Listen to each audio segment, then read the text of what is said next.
வேற என்னாவது சிறப்பு திட்டங்கள் எங்களுக்கு தெரியாம மாண்புமிகு முதலமைச்சர் அவர்கள் ஏதாவது வச்சிருக்காரா? பெண்களுடைய பாதுகாப்பு தமிழ்நாட்டில் எப்படி இருக்குன்னு நினைக்கிறீங்க? நீதித்துறையும் கரெக்டாக தான் கொண்டு போகிறாங்க. ஒரு சில இடத்துல சில ஓட்டைகள் இருக்கத்தானே செய்யும். ஒரு மக்கள் இந்த மாதிரி இலவசங்களை விரும்புகிறாங்கன்னு நீங்கள் நினைக்கிறீங்களா உண்மையாலுமே? நான் எங்கே போனாலும் உதாரணமாக சொல்கிறது ஆனைக்கட்டி. அந்த இடத்துடைய மக்களுடைய வாழ்வாதாரம் இன்றைக்கி நல்லா மாறிட்டு வருது. இதில் எங்கேயாவது நம்மளோட சிஎம் இன்வால்வ் ஆவாரா? இதுக்கு எல்லாத்துக்கும் பதில் சொல்ல வேண்டியது நமது முதலமைச்சர் தான். Councillor to mayor, mayor to MP, now voice of the people in larger platform. Ganapathy Rajkumar, MP of Coimbatore. What is such a lovely leader we have.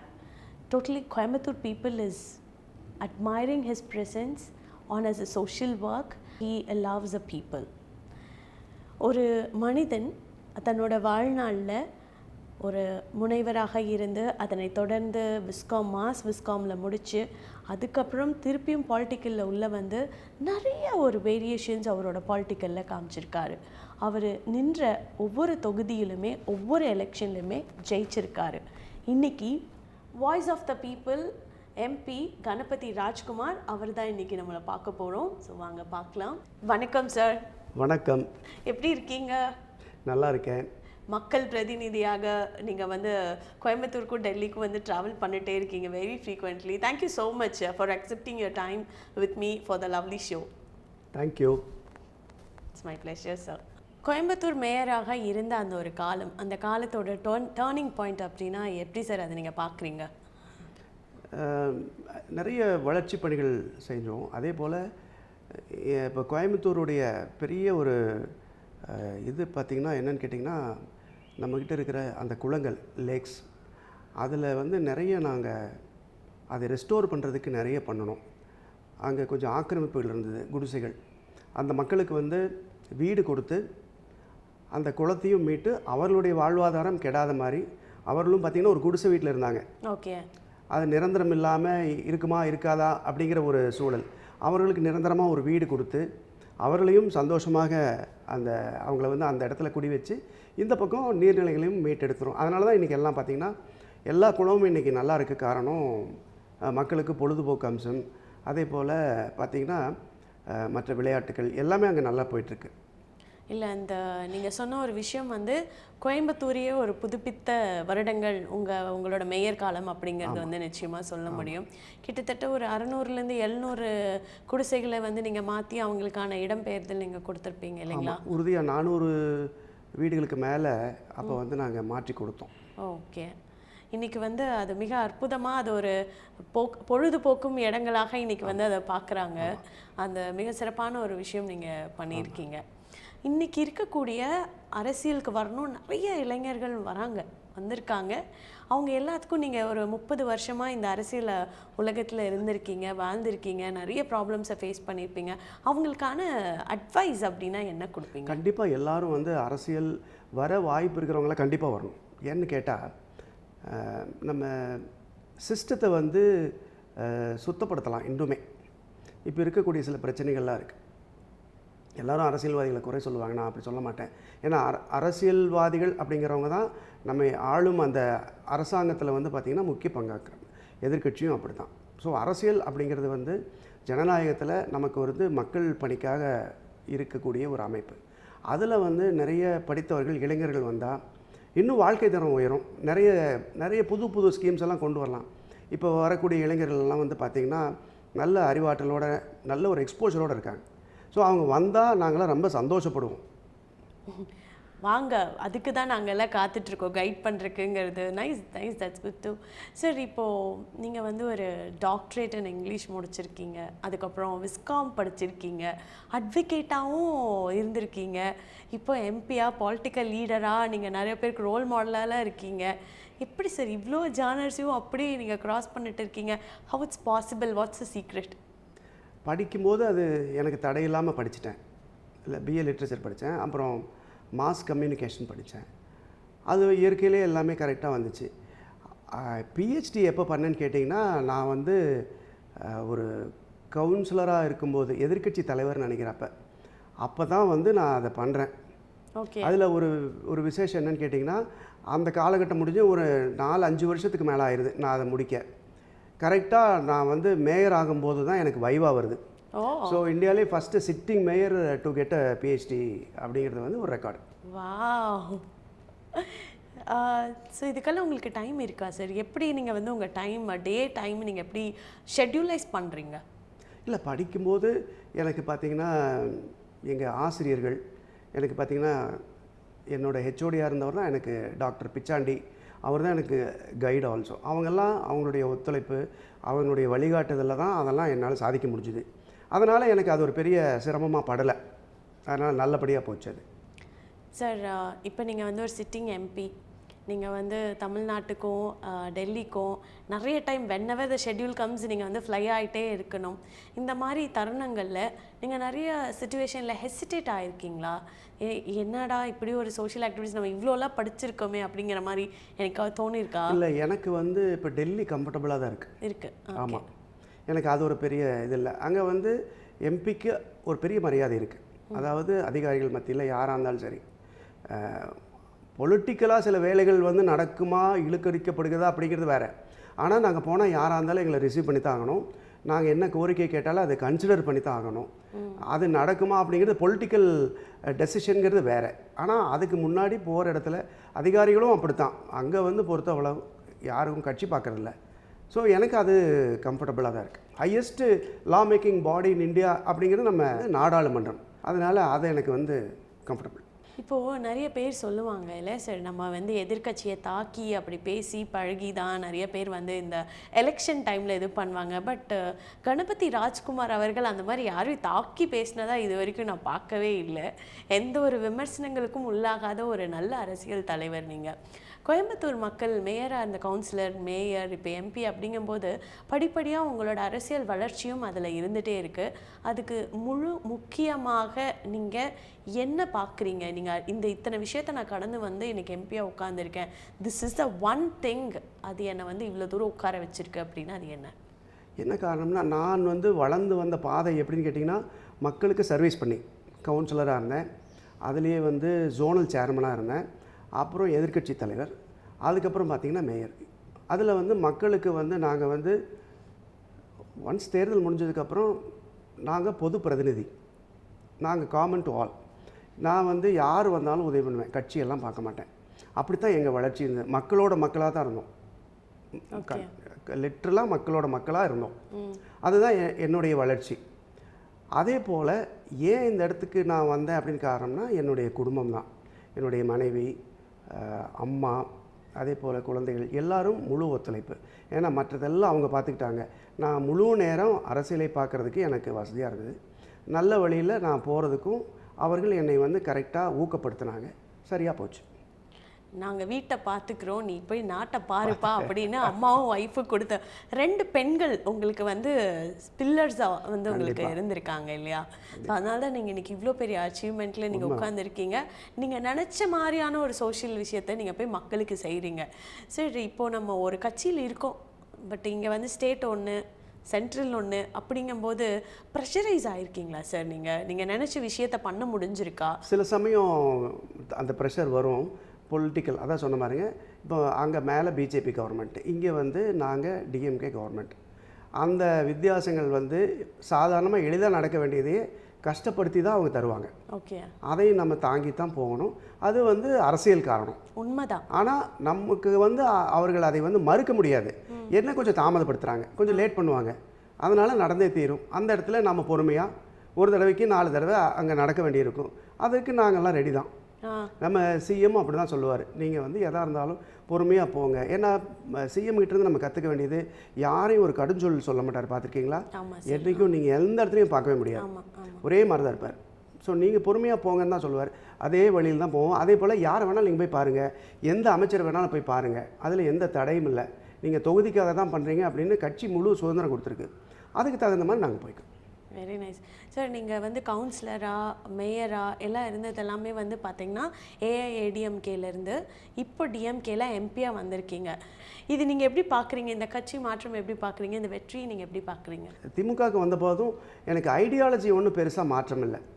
Dravida ideology வந்து ADMK DMK வரும்போது எனக்கு ஒன்றும் பெரிய மாற்றம் இல்லை. இங்கேயும் வந்து என்னை முழுசாக ஏற்றுக்கிட்டாங்க, நல்ல வரவேற்பு கொடுத்து ஏற்றுக்கிட்டாங்க. அதனுடைய அடையாளம் தான் இன்றைக்கி தலைவரே பார்த்திங்கன்னா என்னை வந்து ஒரு வாய்ப்பு கொடுத்து ஜெயிக்க வச்சது எல்லாம் தலைவர் தான். அது எனக்கு அதில் எந்த விதமான தடையும் இல்லை.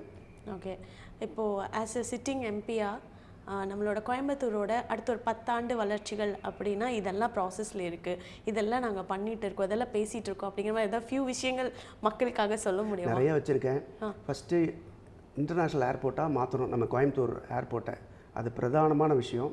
அது வந்து சும்மா ஏரோப்ளேன் அப்படிங்கிறது வந்து விமான பயணம்ங்கிறது வந்து பணக்காரர்கள் மட்டுமல்ல, பல இண்டஸ்ட்ரீஸ் வரக்கூடிய வாய்ப்பை அமைகிறதுக்கு வந்து இன்டர்நேஷ்னல் ஏர்போர்ட் வரணும். அது வரத்தான் நமக்கு வந்து நிறைய தொழிற்சாலைகள் வரும், நிறைய சாஃப்ட்வேர் கம்பெனிஸ் இன்னும் வரும். இப்போ வந்துட்டுருக்கு, இன்னும் ஜாஸ்தி வரும்.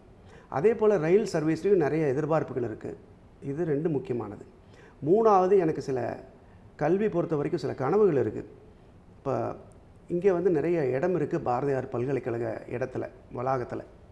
அங்கே வந்து national institute of design, IIM அந்த மாதிரி நிறைய கோரிக்கை வச்சுருக்கிறேன். அது வந்து ஸ்டேட் அண்ட் சென்ட்ரல் சேர்ந்து பண்ணணும். ஓகே. அதே போல் கன்சார்டியம் ஆஃப் காலேஜஸ்ன்னு சொல்லிட்டு பல ஃபாரின் யூனிவர்சிட்டிஸ் வந்து ஒரே கேம்பஸில் இங்கே வந்து காலேஜ் நடக்கும், அவங்க வந்து கோர்சஸ் நடத்துவாங்க. அது சிங்கப்பூரில் இருக்கும். அந்த மாடல் சிங்கப்பூர் மாடல் தான் அது. பல ஒரு 10 யூனிவர்சிட்டி, அதுக்கு மேற்பட்ட யூனிவர்சிட்டி ஒரே கேம்பஸில் அவங்க சிலபஸில் அவங்க ஸ்டாஃப் வச்சு பண்ணுவாங்க. ஸோ நம்ம குழந்தைகளுக்கு அந்த டிகிரி கிடைக்கும். ஸோ அது என்னன்னு கேட்டிங்கன்னா, இன்னும் கல்வித்தரம் மிகவும் கோயம்புத்தூர் மட்டும் இல்லை, தமிழ்நாடு மட்டும் இல்லை, ஆல் இண்டியாக்கே அது வந்து ஒரு மிகப்பெரிய ஒரு வாய்ப்பாக அமையும். இதுவும் ஒரு கோரிக்கையை நான் வைத்திருக்கிறேன். இந்த மாதிரி சில டார்கெட்டை வச்சு நான் போயிட்டுருக்கேன். Very nice. நீங்கள் வந்து ஆல் இண்டியாக்கே வந்து கோயம்புத்தூர் வந்து ஒரு ரோல் மாடலாக இருக்கணும் அப்படின்னு நீங்கள் அவ்வளோ அழகான ஒரு ஐடியாவை வந்து நீங்கள் வச்சுருக்கீங்க. கூடிய சீக்கிரம் அது நடக்கணும்.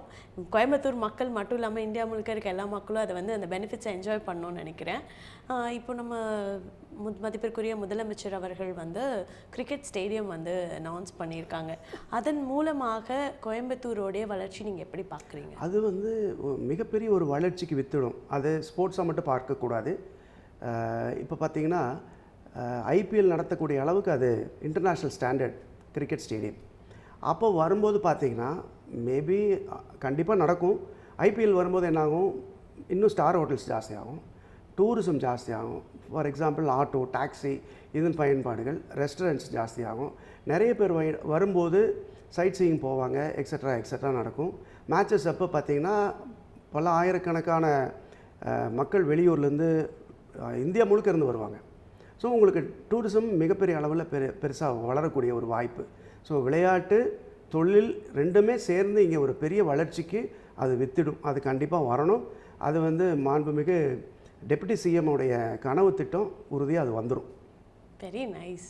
வேறு என்னது சிறப்பு திட்டங்கள் எங்களுக்கு தெரியாமல் மாண்புமிகு முதலமைச்சர் அவர்கள் ஏதாவது வச்சுருக்காரா? துணை முதலமைச்சர் தான். என்னென்னு பார்த்தீங்கன்னா, கோவையில் வந்து ஒரு ஒலிம்பிக் ஸ்டாண்டர்ட் ஹாக்கி ஃபீல்டு ஒன்று வருது சிந்தட்டிக் டர்ஃபில். அது வந்து வந்துச்சுன்னா அதுவும் ப்ரீமியர் லீக் வரைக்கும் நடக்கும். Hockey premier league plus international competitions நடத்துகிற அளவுக்கு அது பிரம்மாண்டமாக வந்துட்டுருக்கு. இப்போ அது ஓப்பன் பண்ணியாச்சு.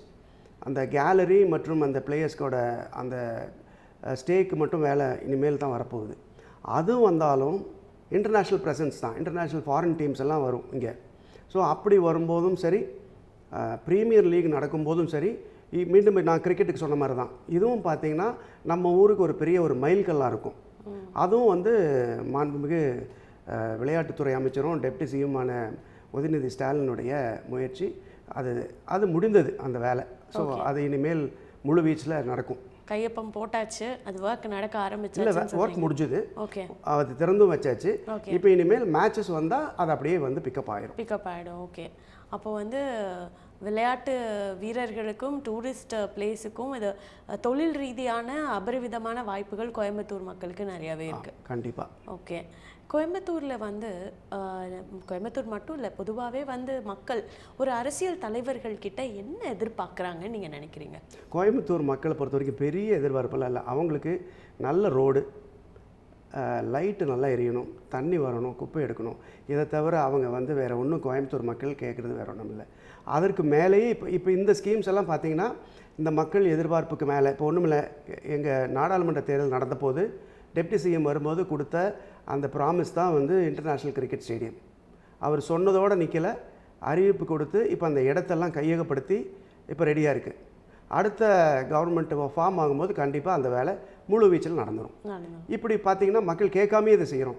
தலைவர் சொன்ன மாதிரி தான் சிஎம் சொல்லுவார், நாங்கள் சொல்கிறதுக்கு மேலேயும் செய்வோம் அப்படிங்கிறதுனுடைய வெளிப்பாடு தான் கோயம்புத்தூருக்கு இவ்வளவு. அதே போல் இந்த செம்மொழி பூங்காவாகட்டும், இந்த லைப்ரரி வரப்போகுது, அதெல்லாம் வந்து மிகப்பெரிய லெவலில் ஒரு பெரிய லேண்ட்மார்க். அதே சமயத்தில் நம்ம இளைஞர்களுக்கு வந்து மிகப்பெரிய வாய்ப்பு கோவைக்கு. அதனால் பெரிய சிறப்பு. நிறைய விஷயங்கள் இருக்குது. நான் முதல்வர் திட்டம், பெண்கள் எல்லாருக்கும் வந்து இலவச பேருந்து, அதுக்கப்புறம் 1000 ரூபாய் மாதம் கொடுக்குறாங்க. ஒரு மக்கள் இந்த மாதிரி இலவசங்களை வந்து விரும்புகிறாங்கன்னு நீங்கள் நினைக்கிறீங்களா? உண்மையாலுமே விரும்புகிறாங்க மட்டுமல்ல, அவங்களுடைய வாழ்க்கை திறமே மாறிடுது. உதாரணத்துக்கு ஆனைக்கட்டிங்கிற இங்கே ஒரு மலை கிராமம் இருக்குது. மலைவாழ் மக்கள் அதிகம் வசிக்கக்கூடிய பகுதி. அங்கே பார்த்திங்கன்னா இப்போ தான் கொஞ்சம் கொஞ்சம் ரிசார்ட்டு, ஹோட்டல் இருக்குது. மற்றபடி அங்கே வந்து வாழ்வாதாரத்தில் அவங்க பெண்கள் வேலைக்கு போகிறவங்களுக்கு வந்து அங்கே ஒரு கம்மி சம்பளத்தில் வேலை கிடைக்கும். இப்போது அங்கே வந்து நாங்கள் 4 பஸ்ஸு கொடுத்துருக்கோம். அந்த பஸ்ஸு காந்திபுரம் வரைக்கும் வரும். Anaikatti to Gandhipuram up and down பார்த்திங்கன்னா 50 ரூபா, வர 25, போக 25. இப்போ அவங்களுக்கு ஃப்ரீ. இப்போ அங்கே இருக்கக்கூடிய பெண்கள் எல்லாம் இங்கே வேலைக்கு வர்றாங்க நிறைய பேர். அப்போ என்ன ஆகுதுன்னா 2 மடங்கு சம்பளம் கிடைக்குது. அவங்க வாழ்க்கை திறமே அடுத்த கட்டத்துக்கு போயிடுச்சு. அதில் சில பேர் 1000 ரூபாயும் உதவித்தொகை, ஊக்கத்தொகை வாங்குறாங்க. அப்போ இன்னும் பார்த்திங்கன்னா அவங்களுக்கு இன்னொரு ஊக்கம் அது. இப்படி வந்து அந்த பகுதி மக்களுக்கு நான் எங்கே போனாலும் உதாரணமாக சொல்கிறது ஆனைக்கட்டி, அந்த இடத்துடைய மக்களுடைய வாழ்வாதாரம் இன்றைக்கி நல்லா மாறிட்டு வருது, ரொம்ப நல்லா போய்கொண்டிருக்கிறது. அந்த மாதிரி தான் எல்லா இடத்துலையும் பார்த்திங்கன்னா குறிப்பாக கிராமப்புறங்களில் இந்த பஸ்ஸும் இந்த 1000 ரூபாயும் மிகப்பெரிய பேருதவியாக பெண்களுக்கு அமைந்திருக்கிறது. ஓகே, நீங்கள் நிறைய அரசியல் தலைவர்கள் கோயம்புத்தூர்லேருந்து வந்து நிறைய பேர் வந்து நிறைய வெற்றி இடங்களை வந்து பிடிச்சிருக்காங்க. அதன் வரிசையில் மதிப்பிற்குரிய கணபதி ராஜ்குமார் அவர்கள் அப்படின்னு சொல்லலாம். நீங்களும் நிறைய வெளிநாடுகள் போயிருப்பீங்க. அந்த வெளிநாடுகள்லாம் போகும்போது எப்படா நம்ம ஊர் இப்படி மாறும், இந்த ஒரு விஷயத்தை அங்கிருந்து இங்கே கொண்டு வரணும் அப்படின்னு நினச்சதுண்டா? அப்படி கொண்டு வரணும்னா என்ன விஷயத்தை கொண்டு வருவீங்க? Public transport. இப்போ உதாரணத்துக்கு சிங்கப்பூர், ஜெர்மனி எல்லாம் போகும்போது பார்த்திங்கன்னா பப்ளிக் டிரான்ஸ்போர்ட் அற்புதமாக இருக்கும். அந்த மாதிரி கண்டிப்பாக ஒரு கட்டமைப்பு இங்கே வரணும் அப்படிங்கிறது எனக்கெல்லாம் ரொம்ப நாள் ஆசை. அதனுடைய ஒரு கட்டம் தான் மெட்ரோ. மெட்ரோ நம்ம அதிகம் யூஸ் பண்ண பார்த்திங்கன்னா நீங்கள் கார் யூஸ் பண்ணுறதை விட அதை யூஸ் பண்ணணும் அப்படிங்கிறது தான் கவர்மெண்ட்டினுடைய ஆசை. அப்போ தான் வந்து உங்களுக்கு பார்த்திங்கன்னா பொல்யூஷன்லேருந்து, எக்கானமியிலேருந்து எல்லாமே முன்னேற்றம் அடையும். அதற்கான வசதிகளையும் நம்ம செஞ்சு கொடுக்கணும். அதனால் முதல்ல வந்து பப்ளிக் டிரான்ஸ்போர்ட், ரோட்ஸ் இது வந்தாலே நம்ம ஊர் வந்து இன்னும் அடுத்த கட்டத்திற்கு சென்று விடும். நீங்கள் சொல்கிறது வந்து ரொம்ப ஹாப்பியாக இருக்குது. ஏன்னா ஆஸ் அ இந்தியன் சிட்டிசனாக தமிழ்நாட்டு பிரதிமகனாக இருந்து நீங்கள் வந்து பேசுகிறீங்க. பட் கோயம்புத்தூரில் எல்லாமே ஒரு நேரோ ரோட்ஸ் தான். நீங்கள் எங்கே கனெக்டிவிட்டி எடுத்துக்கிட்டால் ஏர்போர்ட் போகணுன்னாலும், ரயில்வே ஸ்டேஷன் போகணுன்னாலும், சரவணம்பட்டி, மேட்டுப்பாளையம் எல்லாம் நேரோ ரோட்ஸ் தான். என்னைக்காவது யோசிச்சது உண்டா இதுக்கு மாற்று வழியாக வேறு ஏதாவது ஒரு பேரலல் ரோட்ஸ் வந்து க்ரியேட் பண்ணலாம், அங்கே ஒரு இன்ஃப்ராஸ்ட்ரக்சர் வந்து பில்ட் பண்ணால் இன்னுமே கோயம்புத்தூரோட வளர்ச்சிகள் ஜாஸ்தியாகும்? ஏன்னா நான் நிறைய வாட்டி அது யோசிச்சது உண்டு. எப்போ போனாலும் ரயில்வே ஸ்டேஷனுக்கு இது ஒன்று தான் ஒன் கனெக்டிங் பாயிண்ட் இருக்குது. இல்லை இம்மீடியட்டாக ட்ரெயின் ரஷ்அப் ஆகிற டைமில் வந்து வேறு ஆப்ஷன்ஸே கிடையாது, அந்த டிராஃபிக்கில் நின்று தான் போய் ஆக வேண்டியது இருக்குது. அதுக்கு ஏதாவது ஒரு சிந்தனைகள்? எப்பவுமே நம்ம ஒரு பிரிட்ஜ் போட்டதுக்கு அப்புறம் தான் தெரியுது அடடா இது எப்படி மாற்றிருந்துருக்கலாமா அப்படின்னு. ஏன் அது இன்னும் கொஞ்சம் அட்வான்ஸ்டாக யோசிக்கலாமே? ஏன்னா நல்ல ஒரு படித்த ஒரு எம்பி நம்மக்கிட்ட இப்போ இருக்காங்க. அவங்க ஆட்சியில் இருக்கும்போது இது கரெக்டாக அவங்க ரிசீவ் பண்ணிக்குவாங்க. மக்களுக்காக நான் கேட்குறேன். இது வந்து நான் டெய்லி யோசிக்கிற ஒரு விஷயந்தான். இப்போ இதுக்கு தீர்வு இப்போ இருக்கிற ரோடு பெருசு பண்ண முடியாது சிட்டிக்குள்ளே. அப்போ வந்து பிரிட்ஜஸ் தான் இதுக்கு ஒரு வழி. அதே போல் ரயில்வே ஸ்டேஷனை பொறுத்த வரைக்கும் இப்போ வந்து ரயில்வே ஸ்டேஷனை 3ஆக பிரித்து கேட்குறோம். கேரளா போகிறதெல்லாம் வந்து போத்தனூர் மார்க்கமாக போய் அப்படி போயிடலாம். ஒரு சதவீத கூட்டங்கள் அங்கே போயிடும். அதுபோல் ட்ரெயின் ஒரிஜினேட்டிங் ஃப்ரம் கோயம்புத்தூர், இப்போ சேரன் எக்ஸ்பிரஸ் இங்கேருந்து போகுது. இந்த மாதிரி சில ட்ரெயின்ஸ் வந்து கோயம்புத்தூர்லேருந்து புறப்பட்டு செல்லும் அந்த ட்ரெயின்ஸ் எல்லாம் வந்து நார்த் கோயம்புத்தூருக்கு மாற்றலாம். ஸோ அது ஒரு 20%, 25% வந்து கூட்டம் அப்படி போயிடும். ஸோ கன்ஜெஷனுக்கு அது ஒன்று தான் இப்போதைக்கு வழி. அதுவும் ரயில்வேயில் வந்து இப்போ நாங்கள் கொடுத்து நாங்கள் ரொம்ப பேசி அதை கோரிக்கை வைத்து கொண்டே இருக்கிறோம். அது ஒரு வருஷத்தில் நடந்துடும். Okay, coming back, city clean நீங்கள் இதை எப்படி பார்க்குறீங்க? ஆஸ் அ கோயம்புத்தூரினா சிட்டி க்ளீனாக இருக்கா இல்லையா? க்ளீனாக இருக்குது. ஆனால் இன்னும் மக்களும் ஒத்துழைக்கணும்.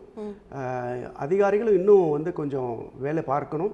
அப்போ வந்து உள்ளாட்சி அப்படி பண்ணும்போது பார்த்திங்கன்னா கண்டிப்பாக கோயம்புத்தூர் வந்து நல்ல மக்கள் அது சரியான முறையில் நம்ம பண்ணோம்னா அடுத்த சில வருஷங்களில் பார்த்திங்கன்னா குப்பையில்லா நகரமாக தான் இருக்கும். டோர் டு டோர் கலெக்ஷன் வரணும். வீட்டுக்கு வீடு குப்பை எடுக்கும்போது தான் அந்த பிளாஸ்டிக்கை பிரித்து எடுக்கும்போது எல்லாமே சரியாயிரும். வெகு விரைவில் அது நடக்கும்னு எதிர்பார்க்குறேன். நிறைய ஜாப் ஆப்பர்ச்சுனிட்டிஸ் நம்ம தமிழ்நாட்டில் நிறைய தொழிலதிபர்கள் க்ரியேட் ஆகிருக்காங்க. அதுலேயும் குறிப்பாக கோயம்புத்தூர் அப்படிங்கிறது வந்து ஒரு இண்டஸ்ட்ரியல் ஹப் ஏரியா. இந்த இண்டஸ்ட்ரியல் ஹப் ஏரியாவில் இருக்கக்கூடியவங்க லைக் ஒரு குண்டூசி தயாரிக்கிறதுலேருந்து இஸ்ரோக்கு ஸ்பேர் பார்ட்ஸ் அனுப்புகிற வரைக்கும் எல்லாமே இங்கே வந்து பண்ணுறாங்க. எல்லா தொழிலதிபர்களும் இங்கே இருக்காங்க. ஸோ இவங்க எல்லாம் எதிர்பார்க்குற அடுத்த ஒரு விஷயம் நம்மளோட கோயம்புத்தூரில் என்னவாக இருக்கும்? அவங்க வந்து எதிர்பார்க்குறது வந்து ஃபஸ்ட்டு ஏர்போர்ட், அப்புறம் வந்து நிறைய ட்ரெயின்ஸ் வந்து மெயின் சிட்டிஸ்க்கு கனெக்ட் பண்ணி கேட்டிருக்காங்க. அதுலேயும் கூட்ஸ் நிறைய போகுது. ஓகே. பெங்களூருக்கு நைட் ட்ரெயின் கேட்டிருக்கோம். அதே போல் சென்னைக்கு இன்னொரு எக்ஸ்பிரஸ் கேட்டிருக்கோம். அதே போல் தூத்துக்குடிக்கு வந்து கனெக்டிங் ட்ரெயின் இன்னொன்று ரெண்டோ கேட்குறோம். ஏன்னு கேட்டால் தூத்துக்குடி போர்ட்லேருந்து வருது. இப்படி ஏர்போர்ட்டு ரயில்வே சர்வீஸ் நம்ம பெருசு பண்ணாலே கோவை மக்களுக்கு மிகப்பெரிய ஒரு வாய்ப்பாக அமையும். நல்ல ஒரு படித்த டாக்டரேட் எம்பி அவர்கிட்ட இந்த கொஷின் கேட்குறதுல தப்பில்லைன்னு நான் நினைக்கிறேன். நிறைய பள்ளி கல்லூரிகளில் நிறைய மாணவர்கள் ட்ரக்ஸில் இருக்காங்க. கோயம்புத்தூர் வந்து ஒரு ட்ரக்ஸ் விழிப்புணர்வு மேரத்தான்ஸ் நிறைய நடத்துகிறாங்க. ட்ரக்ஸுக்காக போய் ஃப்ரீ அவேர்னஸ் ஸ்கூல்ஸில் எடுக்கிறாங்க. நிறையா விஷயங்கள் குழந்தைங்களோட மனசில் மாறி இருக்கு அவங்களோட பிம்பமே. இது ஒரு பெற்றோராக ஒரு மக்கள் பிரதிநிதியாக எப்படி பார்க்குறீங்க? இது எப்படியெல்லாம் அவங்கள வந்து கம்மி பண்ண முடியும்னு நீங்கள் நினைக்கிறீங்க? இதை பொறுத்த வரைக்கும் state government and central government சேர்ந்து பண்ண வேண்டிய ஒரு வேலை. ஓகே. இப்போ ரெண்டுமே அதுக்கான அமைப்புகள் இருக்குது. சென்ட்ரல் கவர்மெண்ட்டும் அது இருக்குது, ஸ்டேட்லேயும் இருக்குது. அதை வந்து கண்ட்ரோல் பண்ண வேண்டிய இடத்துல தான் நம்ம இருக்கோம். அது விட்டால் விபரீதமாகி போயிடும். அதனால் அதை பற்றியும் கவர்மெண்ட்டில் நாங்களும் நிறைய பேசிக்கொண்டு இருக்கிறோம். அதுவும் சீக்கிரம் இப்போ பார்த்திங்கன்னா காவல்துறை ஒரு 2 நாளைக்கு முன்னாடி கூட நிறைய ரெய்டெல்லாம் பண்ணி யாராவது இருக்காங்களான்னு செக் பண்ணி ஒரு சில பேர் கைது பண்ணி அதெல்லாம் நடந்துச்சு. ஸோ நமக்கு கேரளா பக்கத்தில் இருக்கனால அது ஸ்டேட் பார்டர். சில சமூக விரோதிகள் பார்த்திங்கன்னா இந்த பார்டர் கிராஸ் பண்ணி அதை பயன்படுத்திப்பாங்க. ஸோ அந்த கவர்மெண்ட்டும் கொஞ்சம் ஒத்துழைக்கணும். இதெல்லாம் நடக்கும்போது கண்டிப்பாக அது ஒரு பிரச்சனையாக இருக்காது. பிற்காலத்தில் ஃப்யூச்சரில் கொஞ்சம் பர்ஃபெக்டாக இருக்கும். இந்த கல்லூரி விழாக்கள் பள்ளி விழாக்களுக்கெல்லாம் செலிப்ரிட்டிஸை கூட்டிகிட்டு போகிறாங்கல்ல, அதனுடைய தாக்கம் அதிகமாக இருக்கிற மாதிரி சமூக வலைத்தளங்களில் நிறைய பேர் அதுக்கான பதிவுகள் வந்து போட்டுட்டு இருக்காங்க. அங்கே கல்வி சொல்லிக் கொடுக்கும் இடங்களில் பிரபலங்களுக்கு என்ன வேலை அப்படிங்கிற மாதிரியான பார்வை நீங்கள் எப்படி பார்க்குறீங்க? ஏன்னா நீங்கள் படித்து வந்தப்போ உங்களுக்கான சிறப்பு விருந்தினர்கள் வந்திருக்கிறவங்க வேறையாக இருந்திருக்கலாம். கல்லூரிகள் வந்து மார்க்கெட் பண்ணுறதுக்காக இதை வச்சது இன்றைக்கி அது ஒரு பெரிய ஒரு கல்ட் ஆகிப்போச்சு. என்னென்னு கேட்டிங்கன்னா, நாங்கள் படிக்கும்போது எங்கள் காலேஜில் பார்த்திங்கன்னா எல்லா காலேஜினுடைய கல்ச்சுரல் மீட் நடக்கும், போட்டிகள் நடக்கும், இது நடக்கும், அது நடக்கும், ரொம்ப இதாக இருக்கும். அதை அப்படியே அடுத்த கட்டத்துக்கு என்ன பண்ணுறாங்க, செலிப்ரிட்டிஸ் கூப்பிட்டு வர்றாங்க. இதனால் நிறைய அட்மிஷன்ஸ் வரும்னு ஒரு சில பேர் ஆரம்பித்தது. இன்றைக்கி எல்லோரும் அதை பண்ண ஆரம்பிச்சிட்டாங்க. யாரை கூப்பிட்டு வராங்க? மோஸ்ட்லி பார்த்திங்கன்னா சினிமாவிலேருந்து தான் எல்லாம் வராங்க, ஆக்ட்ரஸ் எல்லாம் வர்றாங்க. பட் அது வந்து ஒரு சின்ன ஒரு தற்காலிக சந்தோஷம்தான், வேறு ஒன்றும் இல்லை. காலேஜஸ்னுடைய மார்க்கெட்டிங் அது. ஓகே. ரீல்ஸ், எல்லோரும் ரீல்ஸ் மோகமில் இருக்காங்க. சோஷியல் மீடியா எம்பி சார் எப்படி ரீல்ஸ் பண்ணுறதில்ல, இல்லை பண்ணுவீங்களா, பார்ப்பீங்களா? ரீல்ஸ் வந்து இனிமேல் தான் வந்து கொஞ்சம் ஸ்டார்ட் பண்ண போகிறேன். ஓகே. இப்போ நானும் பார்த்தீங்கன்னா ஒரு சேனல் ஓ பாசிட்டிவ் அப்படின்னு சொல்லி கொஞ்சம் நல்ல பாசிட்டிவ் கண்டென்ட் கொடுக்கறதுக்காக பண்ணியிருக்கேன். அதனால் நிறைய ரீல்ஸ் அண்ட் ஷார்ட்ஸ் இப்போ அதுதான் இப்போ ட்ரெண்ட். அதுதான். அது போக கொஞ்சம் யூடியூப் ப்ரோக்ராம்ஸ் எல்லாம் பண்ண போகிறேன். அதெல்லாம் பண்ணால் தான் ரீச் ஆகும். அது கண்டிப்பாக நிறைய பண்ண போகிறேன். Very nice sir. நீங்கள் வந்து நிறைய காலேஜ் ஸ்டூடெண்ட்ஸ்க்கெல்லாம் இன்டர்ன்ஷிப்புக்கு பயங்கரமாக ஹெல்ப் பண்ணுறீங்கன்னா கேள்விப்பட்டிருக்கேன். என்ன மாதிரியெல்லாம் ஹெல்ப் பண்ணுறீங்க? இன்டர்ன்ஷிப் வித் எம்பின்னு சொல்லி இதுதான் இந்தியாவில் ஃபஸ்ட்டு டைம் ஒரு எம்பி வந்து ஒரு இன்டர்ன்ஷிப் நடத்துறது. ஸோ காலேஜ் ஸ்டூடெண்ட்ஸ் வந்து mostly 3rd year or 2nd year some colleges எல்லாருமே ஆர்ட்ஸ் அண்ட் சயின்ஸ் இன்ஜினியரிங் எல்லாம் வந்தாங்க. இதில் வந்து யங் இண்டியன்ஸ் அமைப்பு மூலமாக கால் ஃபார் பண்ணி இன்டர்வியூ வச்சு எடுத்து கொடுத்தாங்க. மேபி நாளைக்கு வந்து காம்படிட்டிவ் எக்ஸாம் அப்படிங்கிற ஆஸ்பிரேஷனில் இருக்கிறவங்க, அது போக ஒரு சொசைட்டி மேலே ஒரு என்னன்னு சொல்லுது, ஒரு கமிட்மெண்ட் இருக்கிறவங்க இந்த மாதிரி குழந்தைகள்லாம் வந்தாங்க. ஒரு கிட்டத்தட்ட 1-1.5 மாதத்துக்கு மேலே என்கிட்ட வந்தாங்க. ஸோ நான் என்ன பண்ணுறேன், என் டியூட்டிஸ் என்ன, எம்பியோட டியூட்டிஸ் என்ன, நான் எப்படி மக்கள் அணுகிறேன், எங்கெங்கே போகிறேன் அப்படின்னு கூடவே வந்தாங்க. அதே போல் டிஸ்ட்ரிக்ட் கலெக்டர், போலீஸ் கமிஷனர், அப்புறம் அதே போல் கார்ப்பரேஷன் கமிஷனர்லாம் பார்க்க வச்சு அவங்ககிட்ட நிறைய கேள்வி கேட்டாங்க. அவங்க அட்மினிஸ்ட்ரேஷன்லாம் பார்த்தோம். பில்லூர் டேம் கூப்பிட்டு போய் வாட்டர் எப்படி வந்து நம்ம குடிநீர் எப்படி வீட்டுக்கு வருது, அப்போ அங்கே எப்படி கலெக்ட் ஆகுது, எப்படி வந்து அது ப்ராசஸ் பண்ணி எவ்வளோ டிபார்ட்மெண்ட் அது வேலை பார்க்குது, அங்கே எப்படி ரிஸ்க் எடுத்து எல்லாம் வேலை பார்க்குறாங்க அப்படின்னு ஒன்று. அது போக அடுத்தது வந்து பார்த்திங்கன்னா வேஸ்ட் வாட்டர் ட்ரீட்மெண்ட் எப்படி பண்ணுறாங்க, நம்ம கழிவுநீர்லாம் போகுது எங்கே போகுது, millions and millions half litre, அது என்ன பண்ணுறோம், அதை எப்படி ப்ராசஸ் பண்ணுறோம். அடுத்தது சாலிட் வேஸ்ட் மேனேஜ்மெண்ட், குப்பையெல்லாம் போடுறோம், அந்த குப்பையெல்லாம் எப்படி ப்ராசஸ் பண்ணுறாங்க, எவ்வளோ மில்லியன் டன்ஸ் வந்து சேருது, எவ்வளோ கஷ்டமான சூழலில் அங்கே வந்து தொழிலாளி வேலை பார்க்குறாங்க. ஸோ நம்ம அது ஏன் குப்பை போடக்கூடாது, தேவையில்லாத இடத்துல எப்படி சுத்தமாக வச்சுக்கணும், அது வந்து போடும் குப்பை ஒட்டுமொத்தமாக போகும்போது என்ன எஃபெக்ட் கொடுக்குது, அதெல்லாம் காமிச்சோம். அவங்களுக்கு ரொம்ப ஹாப்பி.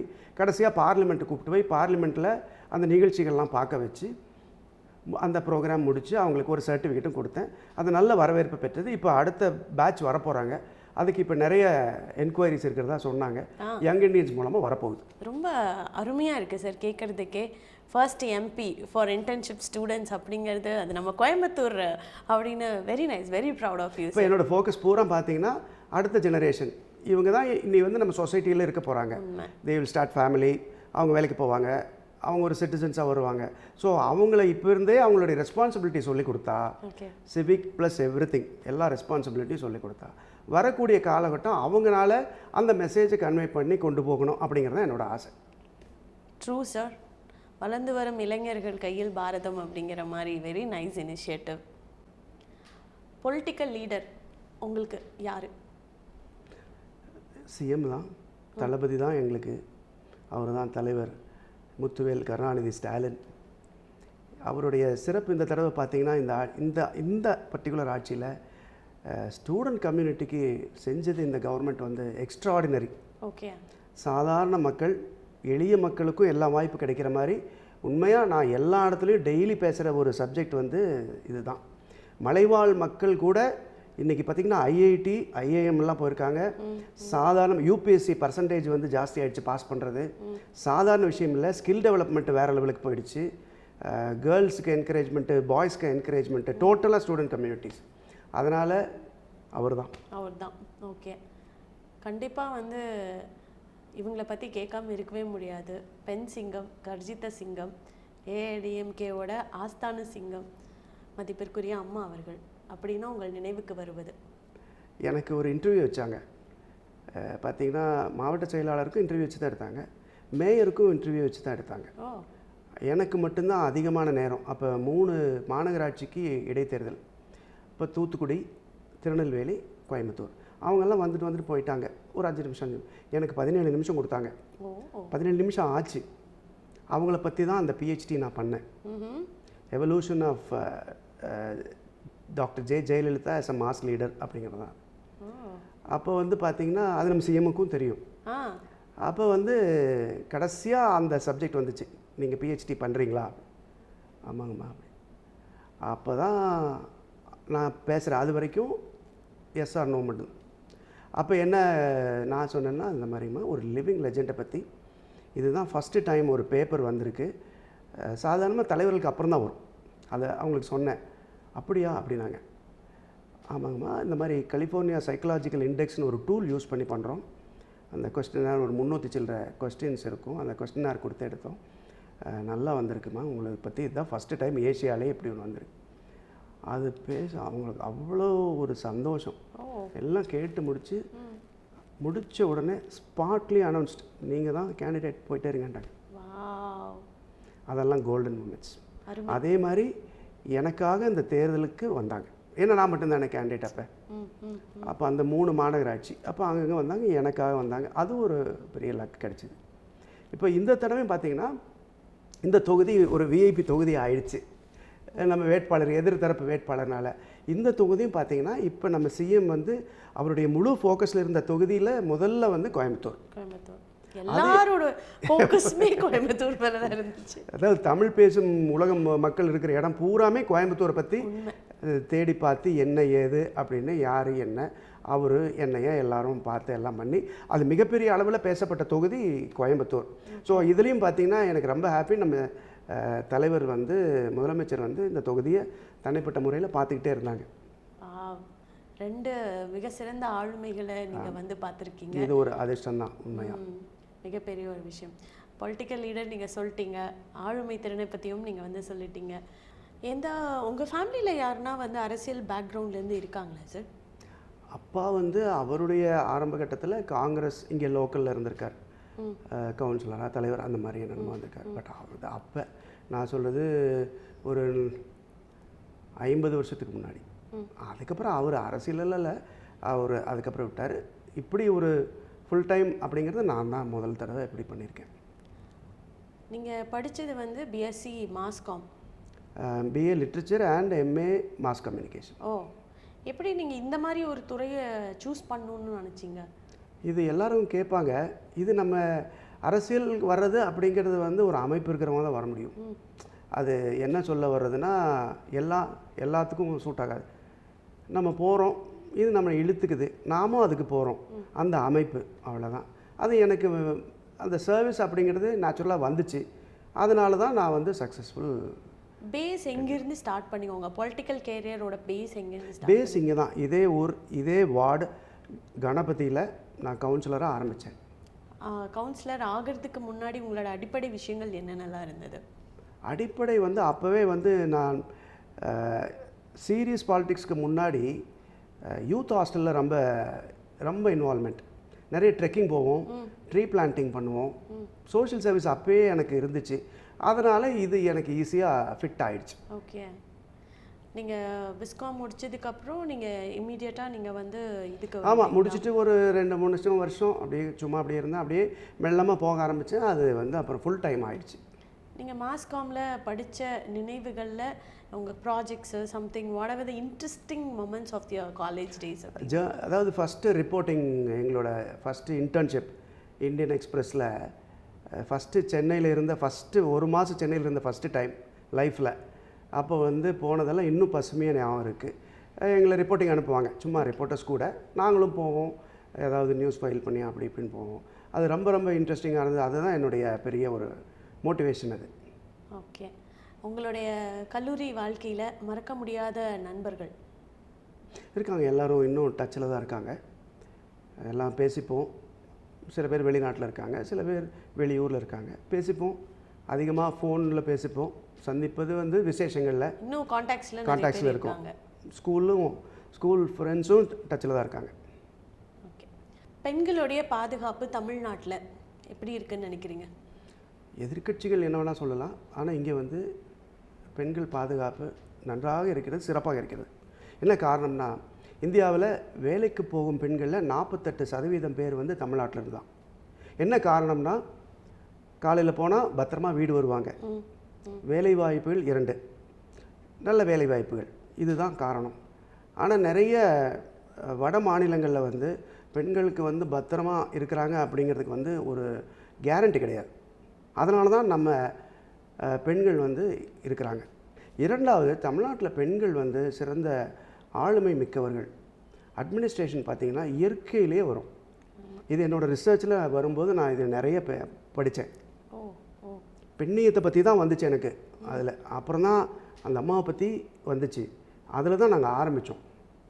அதனால் தமிழ்நாட்டுக்குன்ற ஒரு சிறப்பு இருக்கிறது. கடுமையான உழைப்பாளிகள், சிறந்த வந்து மேலாளர்கள், அதாவது பார்த்திங்கன்னா அட்மினிஸ்ட்ரேட்டர்ஸ். அதனால் தமிழ்நாடு வந்து சிறப்பாக தான் இருக்குது. அப்போ அதே மாதிரி திராவிட ஆட்சிகள் வந்து பார்த்திங்கன்னா எல்லா இடத்துலையும் படிப்பு, வேலை, வேலை வாய்ப்பு எல்லா இடத்துலையும் அவர்களுக்கு சம உரிமை கொடுக்குறாங்க. நம்ம சோஷியல் ஜஸ்டிஸ் பற்றி பேசுகிறோம், ஈக்குவாலிட்டி இதை பற்றி பேசிகிட்ருக்கோம். ஈக்குவாலிட்டின்னு இல்லை, ஆணும் பெண்ணும் சரிசமம். இது வந்து நம்ம திராவிடத்துலேருந்து கொண்டு வந்தோம். பெரியார், அந்த காலத்துலேருந்து பெரியார், அண்ணா, கலைஞர், அதற்கு பிறகு எம்ஜிஆர், அதற்கு பிறகு அந்த அம்மா எல்லாருமே, ஜெயலலிதா அம்மா எல்லாருமே கொண்டு வந்தது. இப்போ அதை சிறப்பாக செய்து கொண்டிருக்கக்கூடிய நமது முதலமைச்சர் திரு ஸ்டாலின் அவர்களும் இதெல்லாம் வந்து இதை மட்டும் நம்ம விடவே கிடையாது. அதனால தான் வந்து நம்ம இதை பொறுத்த வரைக்கும் சிறப்பாக இருக்கிறோம். நிறையா விஷயங்கள் வந்து நீங்கள் ஷேர் பண்ணியிருக்கீங்க. பட் இது வந்து கான்ட்ரவர்சியாக இருக்குமான்னு எனக்கு தெரியல. But still it is good, will take it up. ஓகேங்களா? நிறைய போராட்டங்கள் நடக்குது இதுக்கு அதுக்கு. ஒரு பக்கம் தூய்மை பணியாளர்களோட போராட்டம், ஒரு பக்கம் செவிலியர்களோட ஒரு போராட்டம், ஒரு பக்கம் வந்து ஜாதி மத வெறிக்காக, அப்புறம் இன்னொரு இடத்துல வந்து குற்றவாளியே யாருன்னு தெரியாமல் கூட்டிகிட்டு போய் அடித்து அவங்கள வந்து ஒரு ப்ரூட்டலி அவங்கள வந்து மர்டர் பண்ணுறது, இந்த மாதிரியான நிறைய விஷயங்கள் இருக்குது. இதில் எங்கேயாவது நம்மளோட சிஎம் இன்வால்வ் ஆவாரா? இதில் மக்கள் வந்து நிறைய இதை வந்து கேள்விகளாக பதிவுகளாக வச்சுக்கிட்டே இருக்காங்க. என்ன நடந்தது, என்ன விபத்து நடந்ததா, இல்லை அந்த மாதிரி குற்றங்கள் நடந்ததா, என்ன ஏது அது பார்க்குறது தான் சிஎம்மோடது வந்து தார்மீக பொறுப்பு. அவர் தான் முழு முதல் பொறுப்பு ஒரு மாநிலத்துக்கு. ஆனால் இது வந்து அந்த இடத்துல சில அதிகாரிகளாலும் ஆகும், சில இடத்துல அரசியல்வாதிகளாலும் சில இடங்களெல்லாம் ஆகலாம். ஓகே, இது வந்து சொல்ல முடியாது. இதுக்கு எல்லாத்துக்கும் பதில் சொல்ல வேண்டியது நமது முதலமைச்சர் தான். சில இடத்துல பார்த்திங்கன்னா அதிகாரிகள் ஒரு மாதிரி நடந்துப்பாங்க, அதனால் சில குற்ற செயல்கள் நடக்கலாம். சில இடத்துல நல்ல அதிகாரிகள் இருக்கும்போது அங்கே சட்டம் ஒழுங்கு சிறப்பாக இருக்கும். ஸோ எல்லா இடத்துலையும் நல்லது கெட்டது கலந்து தான் இருக்கும். இதுதான் நம்ம மனிதர் அப்படின்னு அப்படி தான். ஸோ இது வந்து நடக்கிறது வந்து நம்ம கையிலேயே இருக்குது. எல்லோரும் என்ன நினைப்பாங்க, நம்ம ஆட்சியில் இருக்கும்போது எதுவும் பிரச்சனை வரக்கூடாதுன்னு தான் நினைப்பாங்க. அதை மீறி நடக்கும்போது அதற்கு சிறந்த ஒரு நடவடிக்கை எடுக்கணும் அப்படிங்கிறது வந்து இதுக்கு. குற்றங்கள் அதிகமாகுது ஆனால் தண்டனைகள் கம்மியாக இருக்குது அப்படிங்கிறது தான் எல்லாரோடைய கேள்விகளாகவும் இருக்குது. அந்த கேள்விகள் வந்து என்னைக்கு முற்றுப்புள்ளி ஆகும்னா தண்டனைகள் அதிகமாகும் போது தான். அதாவது எனக்கு பொறுத்த வரைக்கும் நீதித்துறை நல்லா தான் போயிட்டுருக்கு. இப்போ பார்த்திங்கன்னா ஏர்போர்ட்டில் ஒரு சம்பவம் நடந்த ஒரு கல்லூரி மாணவிக்கு அது உடனடியாக முதலமைச்சர் உத்தரவு பேரில் உடனடியாக நடந்தாச்சு, அது நடக்கக்கூடாது நடந்தாச்சு, உடனடியாக அது நடவடிக்கை எடுத்து உடனடியாக அந்த குற்றவாளிகளை பிடித்து சார்ஜ் ஷீட் போட்டு தண்டனை பார்த்திங்கன்னா அவங்களுக்கு ஆயுள் தண்டனை கொடுத்துட்டாங்க, உடனடியாக கொடுக்கப்பட்டது. இதுதான் அடுத்தது. இதுதான் இப்படி தான் போயிட்டுருக்கு. நீதித்துறையும் கரெக்டாக தான் கொண்டு போகிறாங்க. ஒரு சில இடத்துல சில ஓட்டைகள் இருக்கத்தானே செய்யும், அது வந்து ஏதோ நடக்கலாம். பட் என்னை பொறுத்த வரைக்கும் எல்லாம் கரெக்டாக தான் போயிட்டுருக்கு. இப்போ வந்து நம்ம இமீடியட்டாக ஒரு ரேப்பிட் ஃபயருக்கு போயிடலாம் அப்படின்னு நான் நினைக்கிறேன். எல்லாமே நீங்கள் வந்து ஒரு வார்த்தையில் பதில் சொல்லணும். ரேப்பிட் ஃபயர் சார், குயிக்காக. ஓகே, அரசியல் பொறுப்பு அல்லது போராட்டம்? போராட்டம் தான். போராட்டம் தான். ஏன்? ஒரு நிலைமை அடையிறதுக்கு போராடி தான் ஆகணும். ஓகே, உங்களோட ஃபேவரட் லீடர்? சிஎம் தான். சிஎம் தான். கோயம்புத்தூர் பற்றி ஒரே ஒரு வார்த்தையில் சொல்லணும். பண்பான அன்பான மக்கள். அடடடடா. நிர்மலா சீதாராமன் நமக்கு இந்தியாவுக்கு சோதனை. பாரத பிரதமர் மோடி அவர்கள் ஜாலியாக இருக்கார். எஸ்பி வேலுமணி. எஸ்பி வேலுமணி வந்து ஒரு ஃபீல்டு ஒர்க்கர் தான், களப்பணியாளர், உலக நாயகன், கலைஞர், சினிமாவில் கலைஞர், ஓகே, மிகப்பெரிய கலைஞர். அரசியலில் எப்படி போகிறாருன்னு தெரியல. ஓகே, ஒரு நாள் முழுக்க எனக்கு ஃப்ரீ அப்படின்னா என்ன செய்வீங்க? நிறைய படிப்பேன். ஓ, என்ன மாதிரி புக்ஸ்லாம் படிப்பீங்க? எல்லா ஜானரும் படிப்பேன். எல்லா ஜானர்ஸும் படிப்பீங்க. ஓகே. அண்ணாமலை. ஒரு வளரும் ஒரு தலைவர். தளபதி விஜய். இன்னும் அரசியலை புரிந்து கொள்ள வேண்டும். அம்மா ஜெயலலிதா. சிங்கப்பெண். ஸ்டாலின் அவர்கள் ஒரு மிகப்பெரிய ஒரு அரசியல் ஆளுமை. ஸ்ட்ரெஸ் வந்தால் என்ன செய்வீங்க? அமைதியாயிருவேன். அமைதியாயிருவேன், பேசவே மாட்டேன்.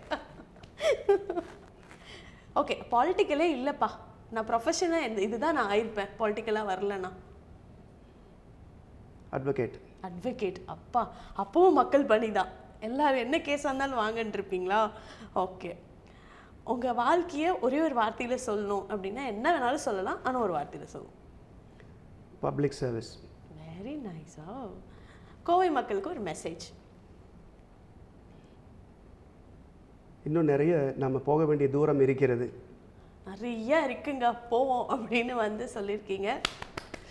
சூப்பர். நீங்கள் very cool and com sir, தெரியுமா? இவ்வளோ நேரம் வந்து ஒரு இன்டர்வியூ போன மாதிரியே வந்து ஒரு ஃபீல் இல்லை. சச் எ லவ்லி இன்டர்வியூ நீங்கள் வந்து எனக்கு கொடுத்துருக்கீங்க. Thank you so much. தேங்க்யூ. இவ்வளோ நேரம் நீங்கள் வந்து ரொம்ப நிறைய அழகான விஷயங்கள், ரொம்ப இன்சைட்ஃபுல்லாக நிறைய தாட்ஃபுல்லான விஷயங்கள்லாம் சொல்லியிருந்தீங்க. Thank you so much for your sparing a golden time with me. Thank you. Thank you. எப்படி இருந்துச்சு சார் ஷோ? நல்லா இருந்தது. You enjoyed? ஸ்மூத்தாக போச்சு. ஸ்மூத்தாக. Thank you sir.